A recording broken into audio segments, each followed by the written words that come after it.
Already, but hey, we got an A-Town legend, the West Side legend on Yes, this sir. thing. Yes, The sir. PSC's on MacBoney. What's going on, Yes, sir. fool? Hey, man, checking in. You know what I mean? Had to pull up on y'all Hey, players. Man, appreciate you pulling up on us, though. I mean, Mac, first of all, the PSC is back together. Y'all out there Yes. moving and grooving, dropping visuals left and right. Yes, sir. I mean, y'all just got back from Miami and this thing. I mean, Yeah. what's really good with it, boss? I mean, we just putting it all in perspective. Okay. It's a new industry these days, man. Right. You know what I'm saying? When I go into these offices, they want content. We need content, man.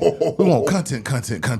You know, we need you to show us something, sell us something, sell us the lifestyle. Hey, man, I mean, we living it. We actually living it. We actually doing it. I mean, y'all need to see my every waking move. That's how they want you these days, man. They want to see everything you're doing, man, down to your Cocoa Krispies, man. They want to know what kind of cereal you putting in the bowl, man. It's crazy out here, man. You know what I mean? I mean, Mac, talk to me though, man. What goes through your mind when you go back into these labels now and you realize that it's about content? Because I mean, in 01, it wasn't about no content. It was Right. just about y'all jamming in the street. Right. I mean, you know, we came from a hand-to-hand hustle. Yeah. A hand-to-hand grind, as they would say, out the trunk, That's as right. Too Short would say. You know what I mean? We did CDs, you know, which you really don't need anymore. I mean, you really don't need a CD. They done changed this world to a digital thing. So I mean, you know, they want the people to buy into you now. Yeah. You know what I'm saying? They want you to sell yourself. Yeah. And it's kind of a scary thing, I guess. I don't know. When somebody say sell yourself, sell me, you know. Yeah. I mean, the art won't do it enough for you. I mean, and they want more. And it's just like they want more and more and more of you. Wow. You know what I'm saying? I mean, They want the DNA. I mean, you see what I'm saying? Yeah. They want the DNA. There's something going on, man. You know what I mean? You can't Yeah. copy this shit, though. Exactly. Come on now. I mean, when the squad got back together though, Mac, Yeah. what was you at mentally? What was you doing for it? How was you feeling, man? Was this something that you were prepared for, waiting on, or was it something that was a surprise to you? How did you feel? Well, you know, to be truthful and to be honest, I was actually working on a project with T.O. Green. Y'all familiar with T.O.? Yeah. So me and T.O. Green was putting a project together with another artist. Yeah. You know what I'm saying? Not going to say his name right now. Really dope artist, though. Yeah. And I brought it to Tip. You know what I'm saying? I was like, you know, check out something I had been doing on my own. I was actually working with Stroud over at Ray Daniels Studio. Okay, and we was actually, you know, Cooking. just putting, you know what I'm saying, putting different stuff together. I was over there actually writing. People don't know.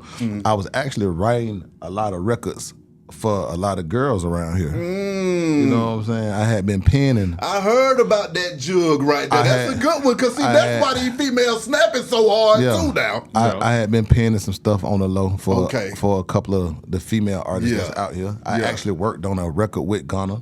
And a female. Me and him got in and put one together for her. You know what I'm saying? And I came to bro with, you know, some stuff I was doing, and he was like, well, you know, how you feel about, you know, doing this and that. Exactly. And I was like, that cool, but we can't make this and that. You know what I'm saying? We can't do it like that. So it ended up maybe a couple of years down the line, forming back into what we have now, which is the original team. You know what I'm saying? So, I mean, I always been doing my thing. I just got, you know what I'm saying, behind the scenes with my pen. You know what I'm saying? I ain't mad at that.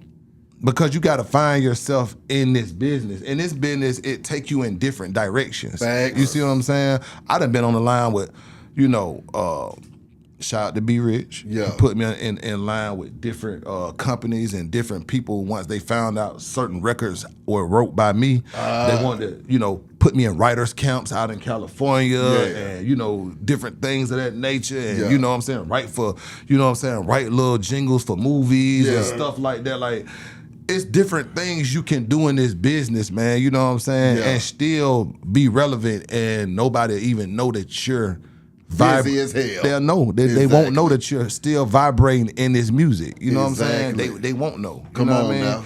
But again, like, it was just time for it. You know what I'm saying? When it came down to the crew. Yeah. It probably just, you know, it was probably about that time, bro. So, I mean, in my mind, we were doing it, but my mom ended up dying on me. Yeah, I recall. Yeah. Mom Duke, she died like 3 days after Christmas. I buried her January this year. So, Yeah. you know, a lot of people was like, man, you so strong, you know what I'm saying? But I mean, at the end of the day, I'm doing what I've always done. I'm doing what I love. So I mean, I got a heavy heart in that area, but I'm always like a natural happy person. Exactly. So, you know what I mean? I just know how to balance it. Some mornings are rougher than others, but I mean, for the most part, we got a job to do. Right. When your mama passed, though, Mac, how did that change you? Did you feel a change in yourself after your mama transitioned? I did. I did. I felt myself being like head of household. Yeah. And I got an older brother. Shout out to Mario. But Yeah. I felt myself being head of household, like you got to lead, you know what I'm saying? You got to lead your people. Yeah. You know what I mean? You got to lead. Yeah. Well, mama stood in where she was the backbone, where she was the, you know what I'm saying, the one who bring everybody together. Yeah. It's like, you got to do it. Now this year, I've been expressing it to people like, I don't know how I'm gonna feel about Thanksgiving this year. I don't know how I'm gonna feel about Christmas this year. Yeah. This the first year. Without mom. I don't know. Yeah. It's still like it's yet to come. I feel that. You know what I'm saying? Yeah, So I feel that. it's a path that I'm walking, but I haven't. You know what I'm saying? I haven't come to all the Stops yet. yeah, man. You know what I'm saying? My God. No, You know what I mean? that. I feel that. I mean, Matt, we about to go all over the place in this thing, man, but I need you to take me to day one when hip-hop bit your ass and you realized that this was something that you needed to do for your life. Well, you know, I got an older brother, like I said. Yeah.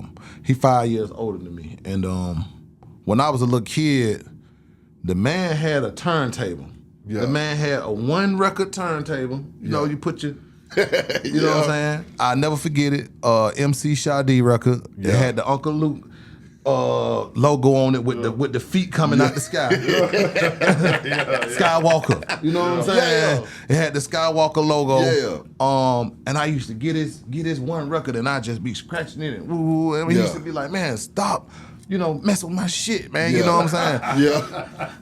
But I'm like 4 or 5. Yeah. And you know what I'm saying? When I get along with it, I wanted to play with it. I cut it on and mess with it. And my brother, he had the, you know, NWA tape. My mama rode to Parliament. Yeah. And Too Short all day long. I can tell you about 3 albums. Yeah. Too Short, Life is Too Short, George Clinton. You ain't know about that. I know about Show Dog. Don't play with me. And that Anita Baker. Yeah. That stayed that stayed in the whip in the 80s. Come on, man. I had a neighbor. Her name was Kathy. Yeah. I never forget her. Stayed in like a townhouse. And inside her brother, I guess they were like from New York. Okay. They was like from New York. Yeah.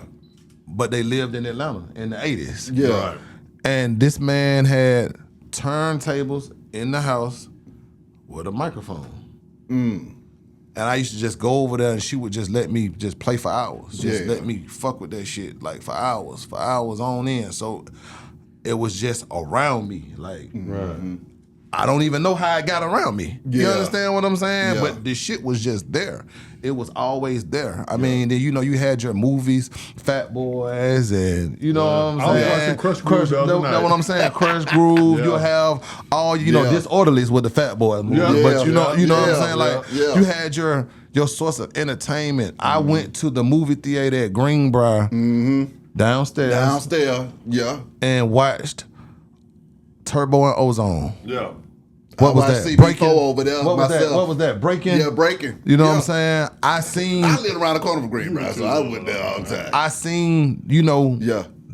those type of movies and had that type of influence over my life as a young man. Yeah. So as a young person, quite naturally, I wanted to do it. My favorite rapper, hand to God, Biz Markie. When I was Biz was a motherfucker. when I We just talked about. I was just talking about Biz was a motherfucker. Don't leave him. Biz wasn't no joke, boy. Yeah. Biz Come wasn't no. on. One more, too. I'm gonna throw him in there. I'm gonna let you finish. Yeah. Heavy D. Mediddly D. Mediddly D. Big boy used to crank it on. No, I mean, everybody know Heavy D. He could dance, man, and he was a player. But then don't get it messed up. Heavy D was still a gangster too now. Yeah. Heavy D will fuck your ass up. Yeah.